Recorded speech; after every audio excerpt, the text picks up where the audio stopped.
नमस्कार दोस्तों, ममता की स्पेशल रसोई में आप सबका स्वागत है। तो दोस्तों, आज मैं पिज़्ज़ा की रेसिपी बना के दिखाऊंगी विदाउट चीज़ और विदाउट अवन की। दोस्तों, ये रेसिपी एकदम आसान तरीके से बताऊंगी। इस रेसिपी को देखने के बाद कोई भी आसानी से पिज़्ज़ा बना लेगा, बिना चीज़ के और बिना अवन के। और बहुत ज़्यादा टेस्टी बनते हैं दोस्तों, एकदम बेकरी के जैसे।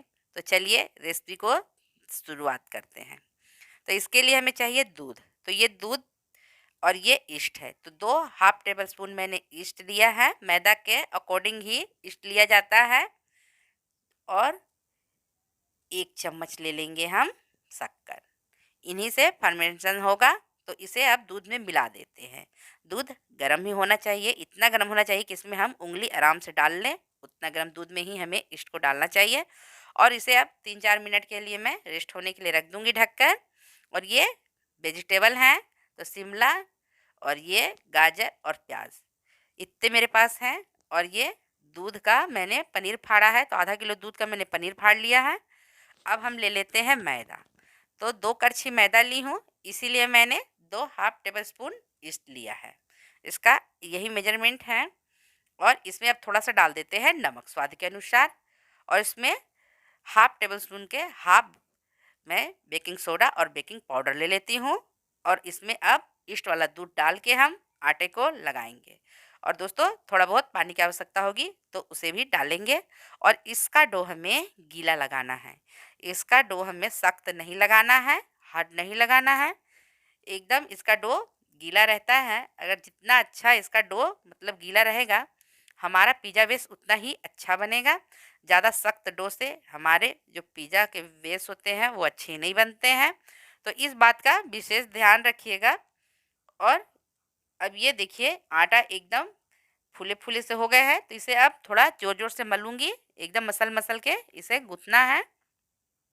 और हाथों में थोड़ा तेल लगा ली हूँ। ये देखिए हाथों में बहुत सारे चिपक गए हैं ये मिश्रण। तो इस तरह से इसे जोर जोर से हमें मसलते हुए गूंथना है।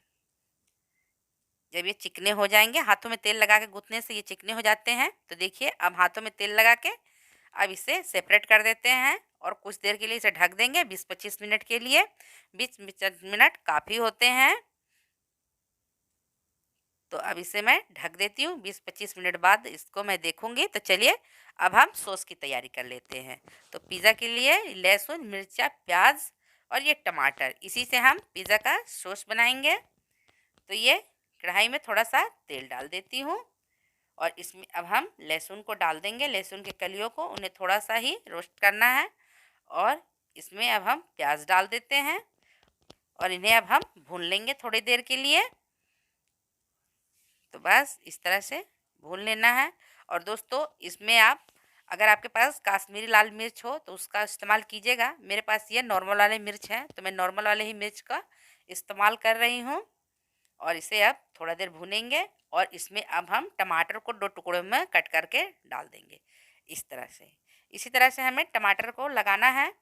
इस तरह से लगाने से ये जो टमाटर के स्किन होते हैं वो बहुत ही आसानी तरीके से निकल आते हैं। तो इस पर अब हम नमक स्प्रिंकल कर देंगे, छिटते हुए नमक को डालना है, जिससे ये टमाटर के स्किन बहुत आसानी से निकल आते हैं।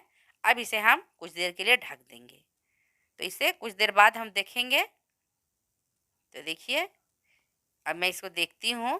तो ये देखिए अब ये टमाटर की स्किन एकदम आराम से उतर जाएंगे। तो इस तरह से चिमटे की सहायता से इसकी स्किन को हमें निकाल लेना है। ये देखिए इस तरह से निकाल के जब पिज़्ज़ा सॉस बनाते हैं तो बहुत ही क्रीमी बनती है, एकदम फाइन बनती है। तो देखिए ये बहुत ही एकदम आसानी से निकल आ रहे हैं। तो सभी को इसी तरह से निकाल लूँगी। और इन्हें अब कुछ देर तक भून लेंगे। भुनने से बहुत ही सौंधा टेस्ट आता है। तो इसे हमें भूनना है। और फिर क्या करेंगे, इसे ठंडा करके मिक्सर ग्राइंडर में ग्राइंड करेंगे।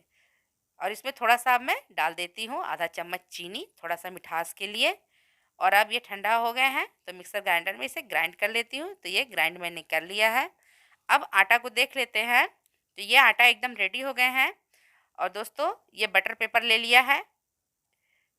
अब आटे को हम क्या करेंगे, स्लिप पे ही थोड़ा सा डस्टिंग करके हाथों से फैलाएंगे। इसे हमें चकला बेलन पे नहीं बेलना है, इसे हाथों से ही फैलाना है। पहले थोड़ा-सा हम फैला लेंगे, ज़्यादा नहीं फैलाएँगे, नहीं तो फिर बाद में उठेंगे नहीं हाथों से।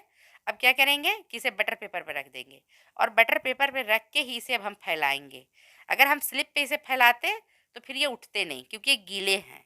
अब देखिए इसमें हम इस फोक से होल बना लेंगे इस तरह से। अगर इस तरह से नहीं करेंगे तो ये पूरा एकदम फूल जाता है ब्रेड की तरह। अब इसमें हम लगा लेंगे पिज़्ज़ा सॉस। तो पिज़्ज़ा सॉस को अच्छी तरह से लगा लेना है। अगर इसके जगह में आप टमाटर सॉस लगाना चाहते हैं तो उसे भी लगा सकते हैं, लेकिन इसे लगाने से बहुत ही टेस्टी फ्लेवर आता है। तो बस इसी का मैंने इस्तेमाल किया है। एकदम आसान तरीके से पिज़्ज़ा बना के दिखा रही हूँ। अब ये पनीर को मैंने क्रश किया है। अब इसको मैं डाल देती हूँ क्योंकि ये बिना चीज़ के पिज़्ज़ा है। तो मैं पनीर को पूरी अच्छी तरह से डाल ली हूँ। अब जो हमारे वेजेज़ हैं, ये कैप्सिकम उसे भी लगा लेती हूँ। तो इस तरह से रो बाई रो करके थोड़ा अच्छा लगे देखने में लगा लेते हैं उसी तरह से। और थोड़े से गाजर हैं, थोड़े से अनियन हैं, सभी को लगा लेना है। अब क्या करेंगे कि सभी को तो लगा दिया है। अब थोड़ा-सा इसमें हम और पनीर डाल दिए हैं। अब इसमें नमक को पूरा छींटते हुए डालते हैं, इससे अच्छा टेस्ट आएगा। और अब ये थोड़े से चिली फ्लेक्स हैं, उन्हें भी डाल लेती हूँ। अगर ओरिगेनो है तो उसे भी डालिएगा, मेरे पास नहीं था तो मैंने नहीं डाला है। अब ये एकदम कंप्लीट हो गए हैं।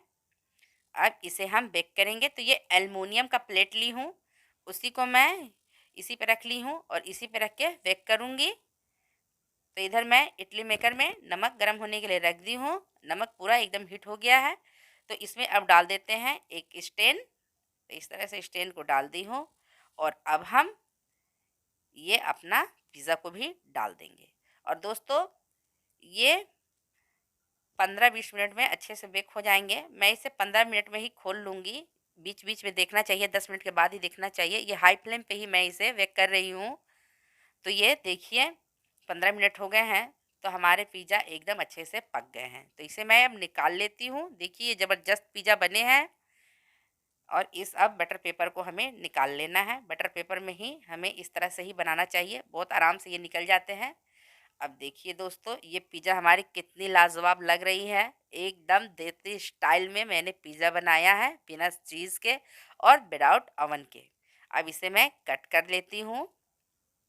तो इसे हमें कट कर लेना है। तो ये देखिए ये कट हो गए हैं।